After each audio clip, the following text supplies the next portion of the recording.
Okay, so real quick here, I want to show you how you can look up Holland codes using one of the websites that we have gone over last week for class.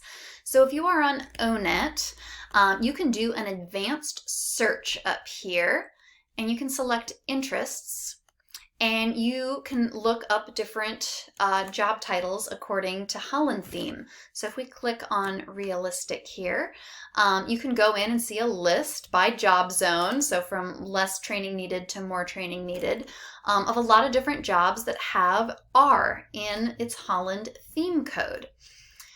You can add up to 3 letters. So let's say that you wanted to look at realistic and social jobs. Can click on that. I don't recommend putting 3 letters in. That tends to make the list pretty short. But this is just a way to explore some different jobs based on your Holland theme code.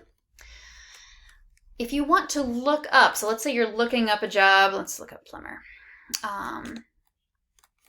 And you go into that list and you want to know what theme code do plumbers have for Holland? So you can click on the interest tab here, scroll on down, and you can see, plumbers have a Holland code of RCI. So that is just a quick way that you can explore using Holland theme codes with some of the websites we've covered. Thanks.